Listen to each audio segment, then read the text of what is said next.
A, C, 1.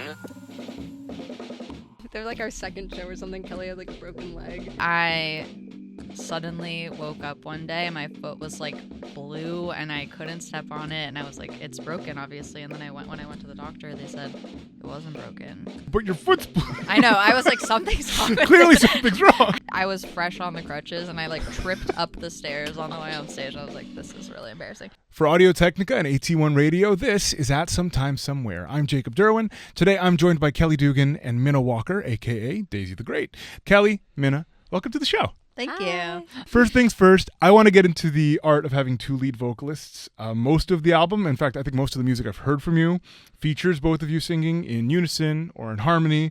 How do you determine vocal parts for the tracks? Are you natural harmonizers? Since you met, have you been sitting around campfires just finding thirds and fifths? Like, what's the vibe on that? How do you determine these things? I grew up, my mom was an opera singer, and Yes. so she taught me to harmonize really young, and I would just like sit in the car and harmonize to whatever was on the radio or Cool. whatever like CD I was playing. Mhm. So I was naturally, I mean to an extent, naturally harmonizing. Hell yeah. And then in high school, I started to arrange vocals for this group called Madrigals at my school, which was kind of a second chorus that was smaller and worked on like really tight harmonies and kind of freakier music than the larger chorus Okay. was working on.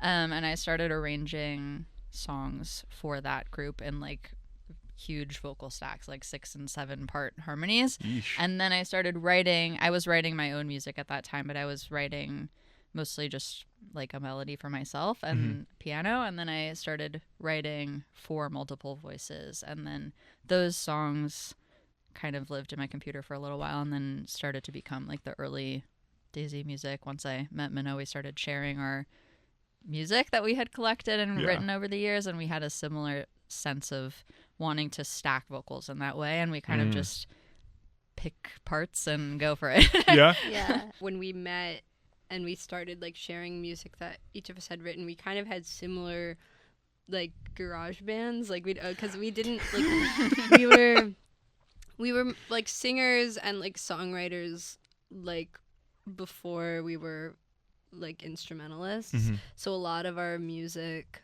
not to say we weren't, but like that was like our focus. Yeah. And a lot of the songs I had made, like I wanted to write music, but I didn't feel like proficient at like recording guitar and stuff like that. So I would make like the instruments with a vocal and then like stack the vocals a lot and have a lot of harmonies like to just like build out the sound. That was the thing you were most like confident Yeah, in. that was the thing I was most confident with and I felt the most free with. I felt like limited if I would like pick up an instrument because I didn't know how to play it very well.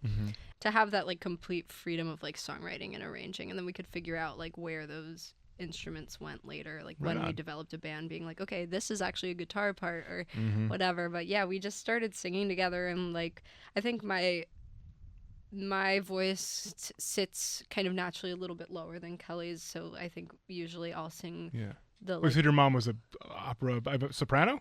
Yes. Then yes, genetically your voice is going to be lower. Yes. And Yes. my mom is a jazz singer and Oh, sings really? the kind of like lower sultry bluesy stuff. Okay, there you go. So yeah, I feel like we kind of were the perfect match in that way. But we definitely switch around. Sure. It's usually like honestly like whoever writes the like main melody of the song You think usually takes the more prominent. takes Yeah. the main melody. But it's interesting because eventually I feel like you can't tell what the main melody is. I was like, gonna say I listened to a lot of the album and there's a lot of unison. Yeah. Frankly, I don't know. Maybe I didn't catch it a single time where there was ever one voice. If it's in there, if it's in there, it's sparse. Yeah. Yeah. So in terms of who's taking the lead, it kind of feels like if someone's following, they're following on the melody. You know what I mean? And I think Yeah. that as we've developed the band, we've like realized that the voice of Daisy the Great is both of our voices together, and we like even when it is like a solo part, usually that is in unison, because I think like this music just feels right when it's the two vocals like at once. Yeah. You'd agree with all that. I agree. I mean, I was gonna ask, like, if there's. It sounds like you guys get your interest in harmony and voice from family to a certain degree. I was going to ask if there were any other bands that are clear inspirations.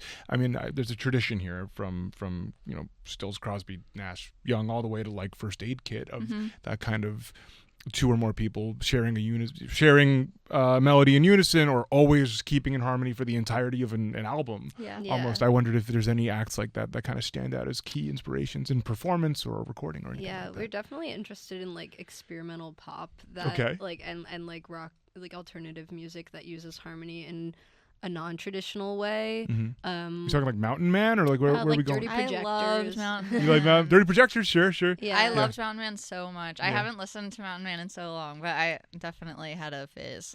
I mean, I've seen Sylvan Esso quite a bit. Yeah. There's some Yeah. ties there. Dirty Projectors. I mean, that's a very clear reference Yeah, too. that was absolutely, one of yeah. our like biggest kind of mutual inspirations. Tell me about performing as a. I mean, there's a full band these days, but tell me about performing as a duo. Because for people who are constantly singing at the same time, it's not like one of you can very frequently jump on an in-ear or back up and whisper something to the other. Like, you have to be able to communicate kind of wordlessly. You've been performing together for a sec now. Have you kind of figured out what those moments are? Do you have that synchronicity? Is there like a blood twin thing going on? Like, Definitely. how do you communicate I on don't stage? think we talk that much. We kind of just look at each other. Sometimes I guess we'll just talk if we need to say something. if it's We'll just- really important. Yeah, we're We have telepathy. yeah, we're talkers on stage as well. So Cool. if we really need to say something, I We feel like like say it into the mic. we would just say it, let everyone in.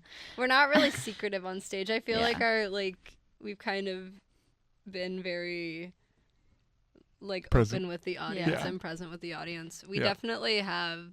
I mean, yeah, it's been a journey. I mean, there's so many early videos of us like playing at like a bar in Brooklyn, like with like one monitor that we all share, and we like know that like we can't hear a No. thing, and we Not a thing. our faces are like they're like our second show or something. Kelly had like a broken leg and was like For real? It wasn't broken, but I was like in a thing and on crutches. Like it happened? was like what happened to my leg? Yeah. they're like our second show or something. Kelly had like a broken leg and was like For real? It wasn't broken, but I was like in a thing and on crutches. Like it was happened? like what happened to my leg? Yeah. Literally, it's a mystery.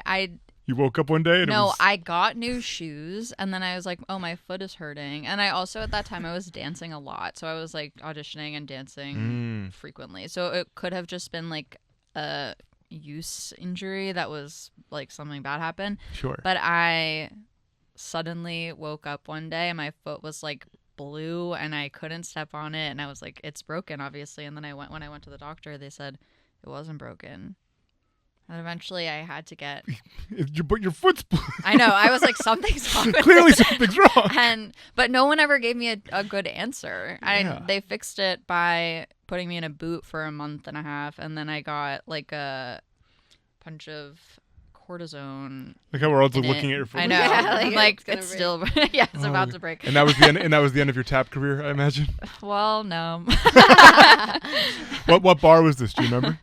Gold Sounds. Gold Sounds. Yeah. Okay. Yeah, and I tripped. I remember like I was fresh on the crutches and I like tripped up the stairs on the way on stage. I was like, this is really embarrassing. I was thinking though of when we used to talk wordlessly about the aluminum dance because we sometimes used to do a dance in the middle of a song and like we would check in kind of right before it to see if we were doing it, and just based on the look we would have to be like, we're not doing it, We're gonna or feel we it are. out. How are we also feeling do, about like, this right now? Sometimes we, at the end of Tell Me Have You Been Dancing, we'll just stop singing and like let the audience sing. But you kind of have to like trust that they're gonna sing it, you know? You really got to feel the room out. We gotta feel the room. But honestly, recently I've just been going for it, and usually it just like happens. But we used to kind of like look at each other like, are we gonna go off mic or not? How brave are we feeling? Yeah. Yeah. I was going to ask later about like the biggest disaster performance you can remember. I feel like falling up the stairs at your second That's show not at a bar it. in Brooklyn in crutches. That's not the No, one. Then- is it well, the both- wine one? What's that? We The wine. Oh, Oh, that one is. That's kind of the craziest. Do you have a different one? Yeah, I had the one where like everything stopped working. Oh yeah, that one's good. The stand-up one, or the one Yes. where Nardo stepped Stand on up? my in-ear. No, the stand-up one. Where it was That's like- the one I was thinking of. Yeah, Okay. I forget where we were. I think we were opening for Half Alive Okay. on tour. So not a small show. Not a small show. Yeah. And whatever happened, I don't even really know what happened, but We were in Minneapolis, I think. yeah, No, and I don't remember we where might we have were. been in. We were in somewhere. It was cold. That started with an M. I think it was I had- Minneapolis, but it might have not been. Okay. Somebody listening, if you were there, you can message us and tell us where it was. But in the middle of playing a song, I don't remember what song, It but was like the second song or something. suddenly there was just like a crazy screeching sound. And we were using in-ears, so sometimes like things go wrong or you have like RF in your ears and stuff like that where you hear weird sounds. And so I initially was like, is this crazy RF? And I took my ear out, and then I remember like looking at the audience and saying like, They were all do like, you hear that? Yeah. And then they were all like, ow! And like plugging their ears. We were like, oh my God. And we started like asking for help. Like, I don't know if we couldn't like see anyone that was doing sounds. We were kind of Yeah. like, help, like into the mic. the PA And then just blew out. everything just like turned off. Like it legit I blew think out. it was our computer. Oh. I think it was our stuff that we had. there was like a wire that was Something wasn't weird. working, and it wasn't working for a long time. And we were all like trying to fix it, Mhm. and like someone was so kind to come on stage and help us. I just like started. Everybody like went to And go then- fix the yeah. problem, and I just did like basically stand-up comedy for Yeah. 20 It minutes. was quite long. 20 minutes. It was long. I don't know if it was 20, Whoa. but It was maybe It felt like 15. 20 minutes. It was like Yeah, yeah. really it was long. 10 to 20. Like we could not play the set properly It was that messed because up. we were opening too. Yeah. So it's like we only have so much time. Yeah. But everybody loved it. And Yeah. it was like, everyone was like, that was my favorite show. And I was like, we played 2 songs. And they were like, but you guys were so funny. You And played, we played 2 songs and I improved for 10 Yeah. minutes. Yeah. I just literally. like told a story about how somebody like ignored us on the street. And it got a good laugh. Hell yeah, man. But yeah. And what was the wine story you were mentioning? Well, we did a secret show. We like, You know exactly what I am deeply aware. well, Kelley kind of like never drinks before shows. That's like, I think that's a good rule. Yeah. Yeah. Mostly for like dehydration reasons. Sure. Dry out your voice. I Yeah. rarely drink before shows. Like sometimes I'll have like A beer. a beer. Well, I don't drink beer, but something like that. Sure. But we had our friend was throwing this like secret loft show at this place called The Secret Loft. I was gonna say I don't know if it was a secret loft. It was a secret loft show, and it was at the secret loft. I And really stretched for that one. yeah. they had like free wine there, and like I think we just like Kelley hadn't eaten all day, and she had like 1 or 2 glasses of wine before we started. But she was like, Never again. "Are you okay with me telling this?" Yeah. Yeah, okay. She was. It's not bad. I just like That's whatever. very respectful. Thank you. Yeah. Yeah. She like somehow got like incredibly drunk, and it was like a tiny little stage, and I remember like we were singing. It and, wasn't like drunk. It was like joyful drunk. It Joyful. wasn't She like was I was joyful just drunk. like way more drunk than I was expecting. And Yeah. she To basically be. performed the whole show as if she was in the audience and like not like she was like kind of like half singing everything and flinging her hair around, and she would fling her this long hair. She like flung it into my face, and like for half the show I had this like bed of hair like that I was like just like wadding away. Oh, And then we spectacular. bonked heads at one point because she like Bonked head, like full on headbutted? full Yeah. on headbutted. Oh Yeah. my god. So we were just And living. it was so awesome. But it's so rare for me. It was like not my personality at all, so it's very shocking. And sometimes somebody will say, "Oh, I saw you play once at Secret Loft," and then I'm like, You "No, that wasn't me. That was some other girl who looks like That me. was not me." I thought it was a So- pretty iconic show. Like I remember it very fondly. I remember being really stressed out. I on remember stage, but seeing videos and being like, it actually was less crazy than it felt. It felt crazy. It felt crazy. The videos, there's like one video where we bonk heads, but like the rest of it is like harder to tell. So that's why I think sometimes it's okay when people tell me they saw that show. Okay. But my experience of that show was like, help me. Help me.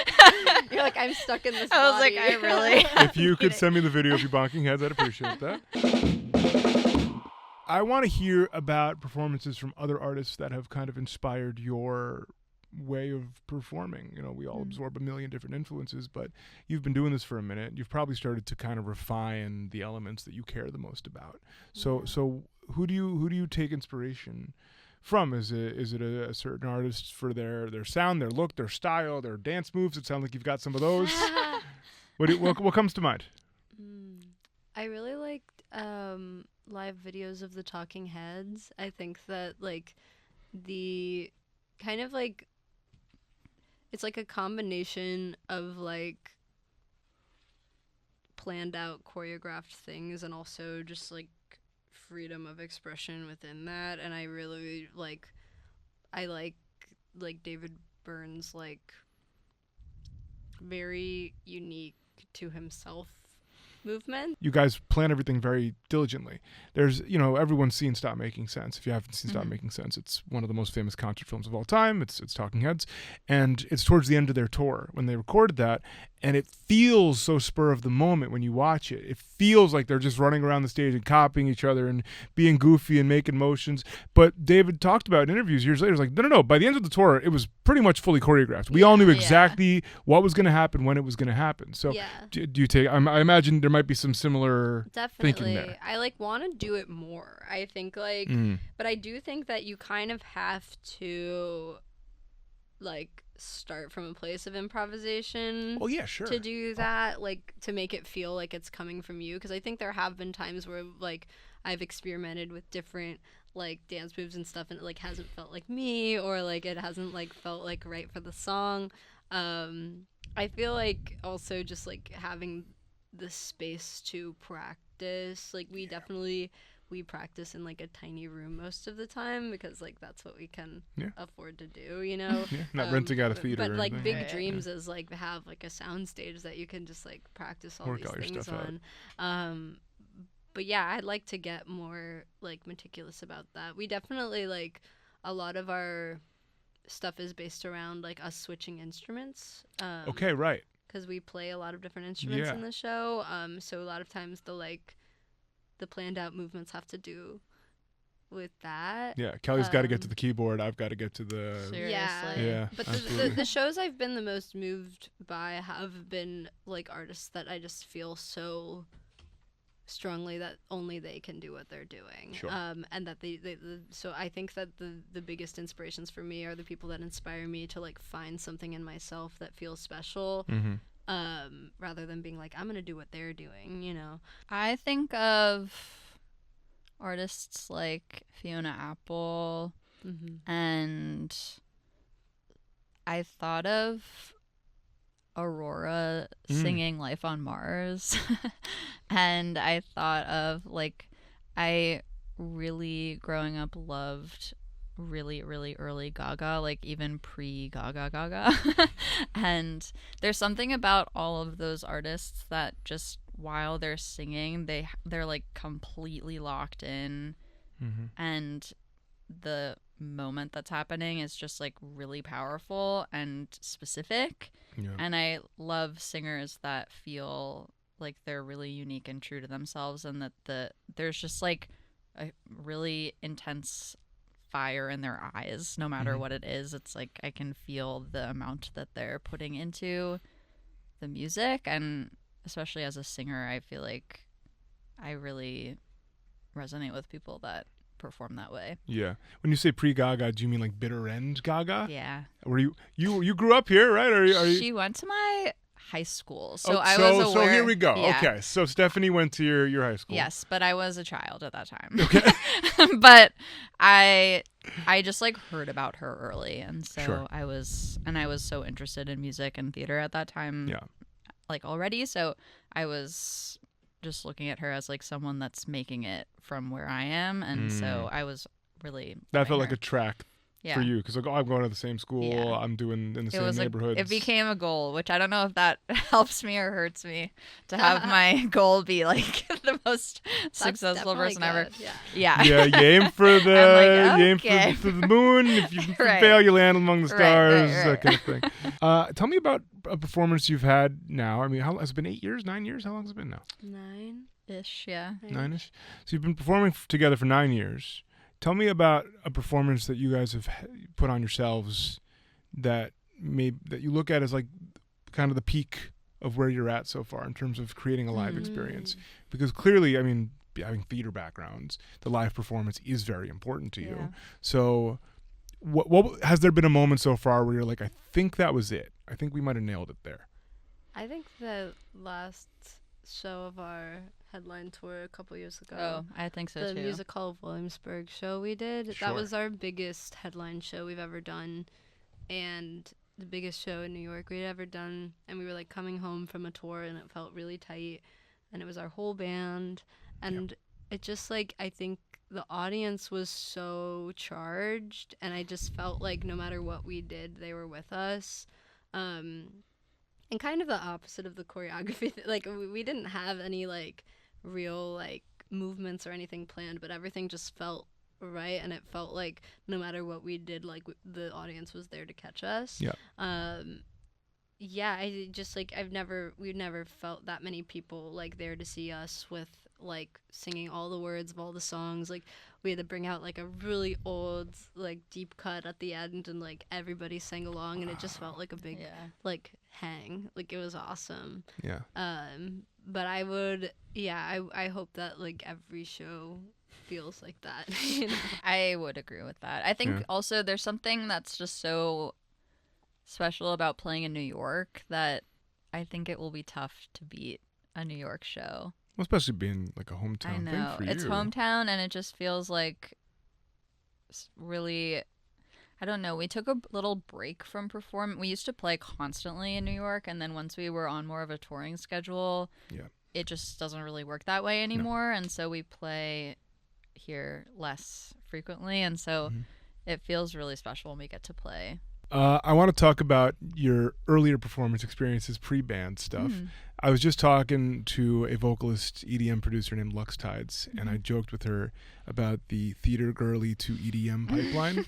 There is a similar pipeline to indie pop and indie rock that I've noticed. And I did some digging. So, Kelley, you were in NYSSMA.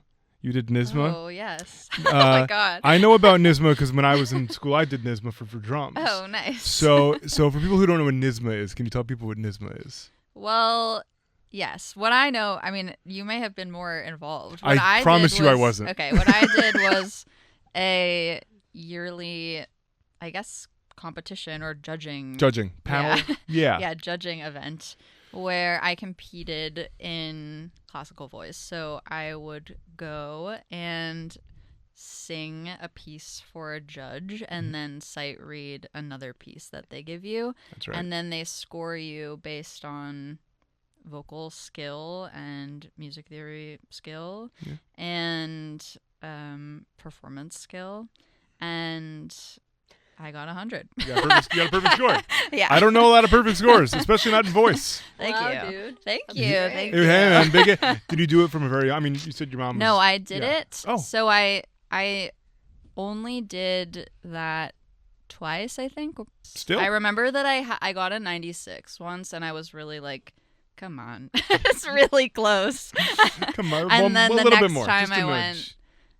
went, the next time I went, then I got 100, and then And then you were like, I got to go there out I at the go. peak. Yeah, I was in high school, though. I think, I don't know how good. much you can do. Yeah. At that point, I remember doing it, I think I was in middle school. Oh, nice. In percussion. Wow, that's impressive. I did not do amazingly. I did not get in 100. I was very bad at sight reading. Mina, you did ballet.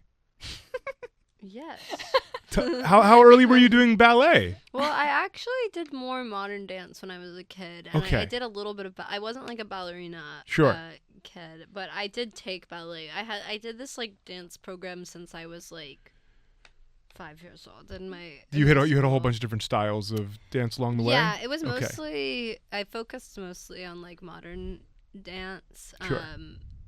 but I like was dancing and like doing theater kind of up until I was in high school, and then when I was in high school I had to kind of pick like I went to this like arts focused high school in New Orleans, and you kind of had to pick a like Focus. Yeah.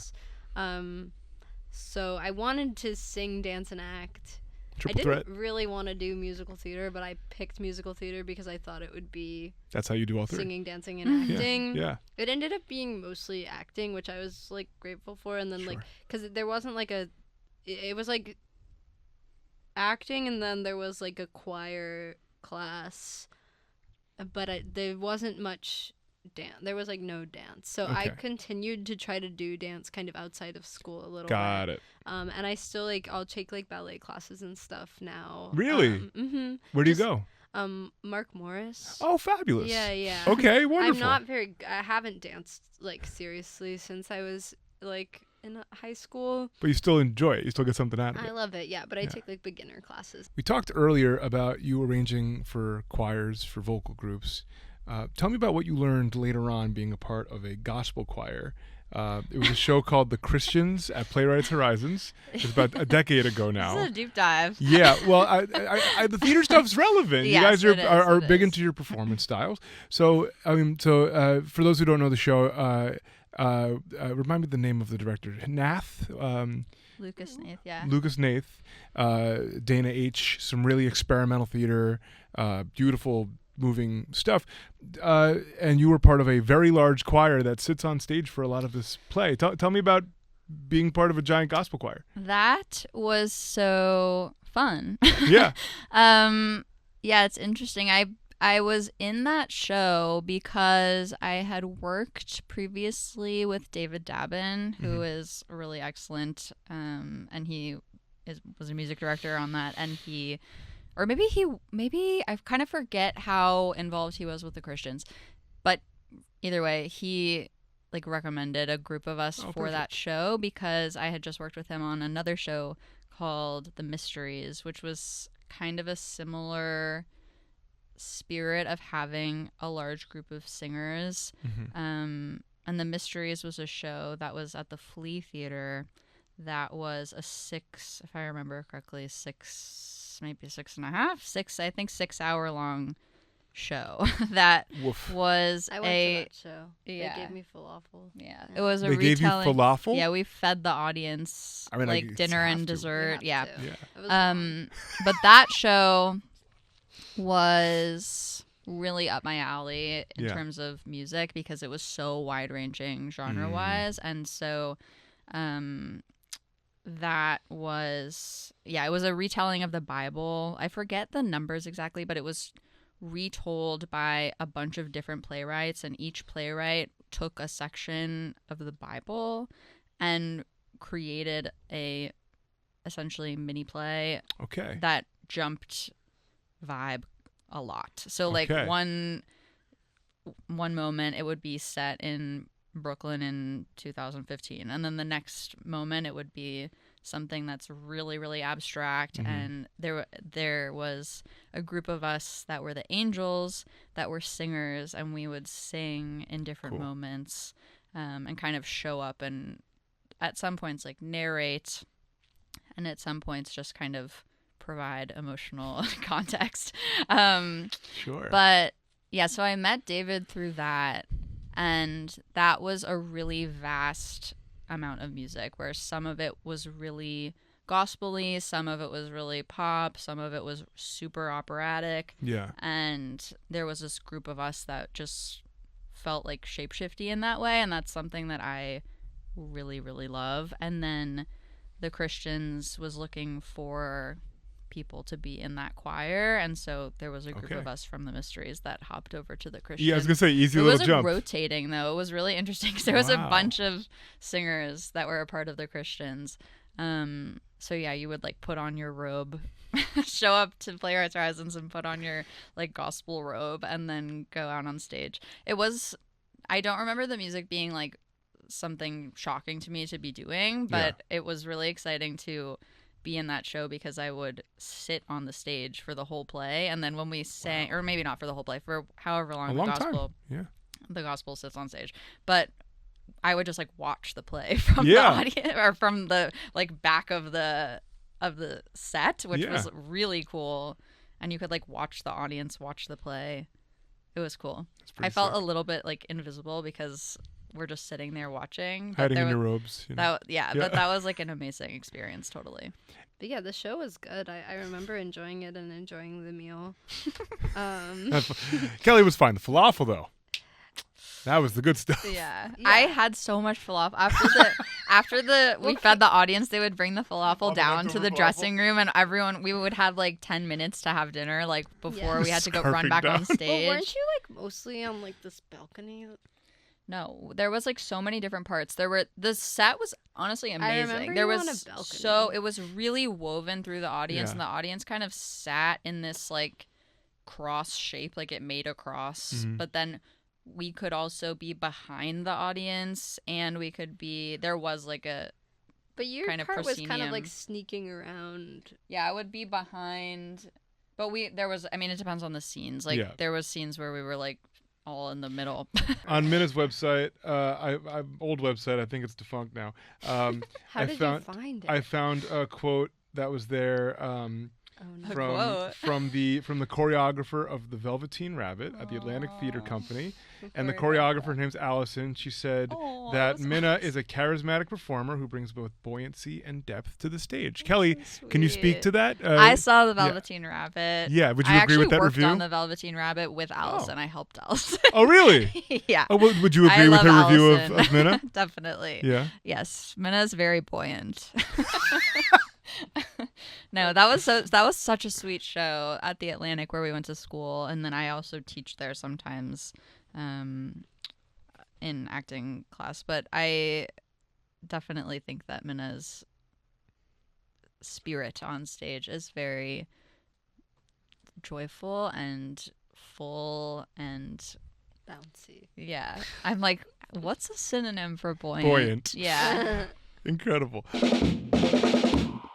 All right, I'm going to jump into the lightning round, guys. Okay. Kelley and Mina, we've talked a bit about your origins in theater, but we haven't yet spoken about Mina's interest in haircuts.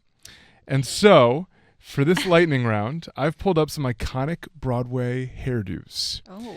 You're going to give me a review of those haircuts. Number one is Hedwig from Hedwig and the Angry Inch. I believe your picture here is of Andrew Rannells. I like the roots. I Yeah. feel like that's a nice touch. I like the height of it. Mm-hmm. And I like that it's shaped like a heart. Have either of you had to wear a wig this preposterous at some point or another?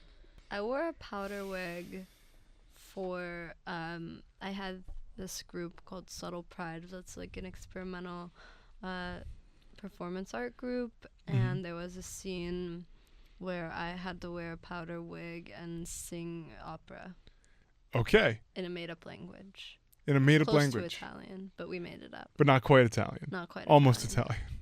We called it Italian. Did you have a comment on the I Hedwig? love the hair. Yeah. I love to have this much hair. I have long hair, and I aspire to have this much. All right, number two, if you want to scroll, the next one is Mr. Mistopheles from Cats. Obviously, a lot more hair on this one, but we can look at the top part of the do if Right. you'd like. I feel like this looks like my hair. I was gonna say this looks like Mina. currently. Yeah. This looks like a photo of Mina. It's like how I cut my own hair.